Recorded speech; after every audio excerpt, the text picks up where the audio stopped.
Hey guys, Craftsman Crusher here, back with another video. And so today I got Craftsman Crusher 2.0 here.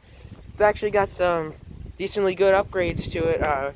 First off, we got nuts for the threads on the go-kart axle. And we got the spacers on. Swamp Witch tires, they hold on good. It's actually drivable now. I've driven it a little bit. I'll definitely do a video on driving it soon. The 19.5 opposed Briggs turbo cooled works really good. We also got the key switch mounted in there. Doesn't work yet, but will soon. I also got the bicycle brake pedal bolted on there. There's no cable yet, but still works. Here's my buddy Craftsman Killer. This is his new mower. We started to do some work to it. These front tires came off of a snowblower I found in the dump, so I trash picked that. We started to cut these, but we ran out of time, so I just finished these myself. He named it Optimus Prime because got the sticker on there. Came stock with a spicer, which is clearly not in there because we're working on locking that up. So it's over there. The engine does run. It doesn't run perfect. The carburetor's kind of messed up because this thing sat for about a year under a deck. It had a mouse nest in it. He's gonna be making a video on what we did so far on this thing really soon, but it sat with gas, the old gas in it, and it was completely orange and it wasn't in the healthiest condition. Starter is new because the original one wasn't working, but we figured out why. Something with the electrical, so I'm gonna put the old one back on. We drained the gas, we put fresh gas in it. Right now, it really just needs a carburetor, but that's all I'm going to tell you. You're going to have to check out his channel to see what else he's going to do to it. But the biggest thing that I just got is this Murray GT. I got this for free. Other than that, it's complete, except the mower deck. It actually is, for what it is, it's in really good condition, because according to the guy, it sat for like 10 years in the woods. I started to see if I could free up the engine to see if I could get it running and possibly sell it. Not sure if I can do that because you grab this thing and it does not want to move at all. This thing is locked up. So I might try to tear apart this thing more and see if I can get it, but I'm not 100% sure on that yet.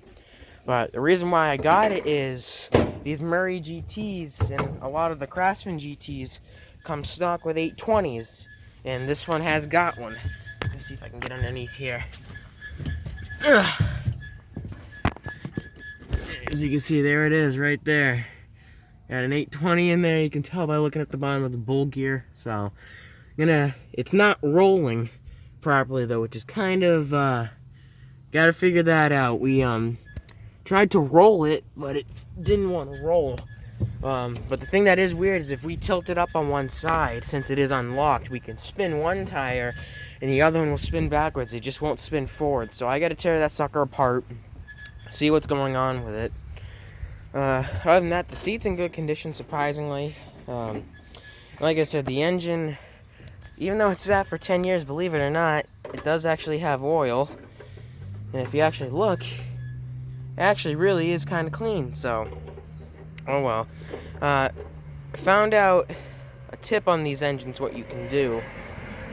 So what I did is I took the spark plugs out and I shot some penetrating oil in there because I heard it can help free up the cylinders. Did not seem to work though, considering I can't get this thing to move. I haven't even tried the electrical at all.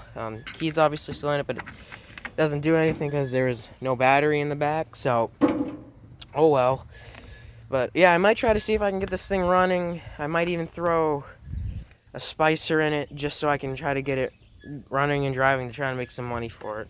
Another thing, this thing sat for 10 years and it also has got orange gas in it. You can see that does not look healthy at all. So that looks more like kerosene. So if I do, I'm gonna have to redo the fuel system. So I'm not 100% sure if it's worth trying to get this engine running, but I would like to try to just to see, because I've never had an engine that locked up before.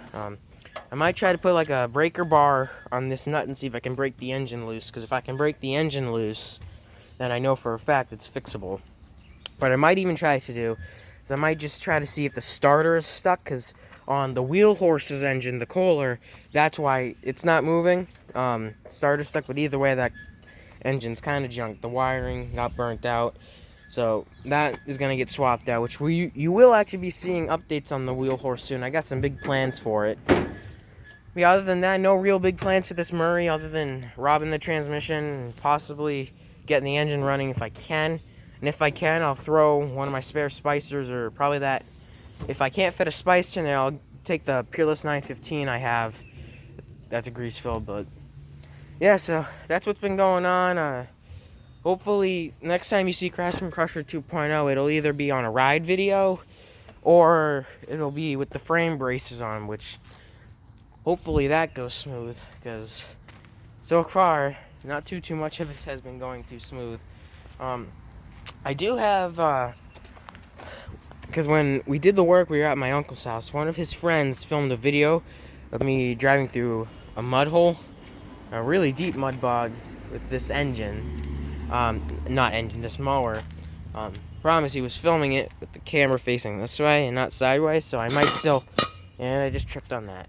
I might still just post that just so you can see what it did. Obviously it was mainly at idle, but other than that, it really did really good, considering the belt did get wet, so I guess that proves the fact that 1/2-inch belts actually do grip a lot better than 5/8 belts. I do still need to get steering stops here and cut the hood, because if I turn it, I can't even get a quarter of a turn before the tire comes into contact with the hood. If I lift the hood up, which you can't because of the pin in the front, but you grab it and you turn it even more, it'll actually go all the way to the point where it will come and collide with the frame. Focus, there we go. So I gotta figure that out, which I have some ideas. But yeah, the 19.5 horse Briggs, the opposed, it actually was loving the trails. It was really loving the off-road. Another thing we did is when we drained the oil, that was not healthy at all. But other than that, this thing did really good. I was very impressed with it, considering it was at idle the whole time. But yeah, so thank you all for watching. Remember to like, comment, subscribe, and I'll see you guys in the next video where I might be tearing into this Murray GT. Me and Craftsman Killer might be doing work to his mower, or it might even be with Craftsman Crusher. Don't know, but thanks for watching, guys. See you later.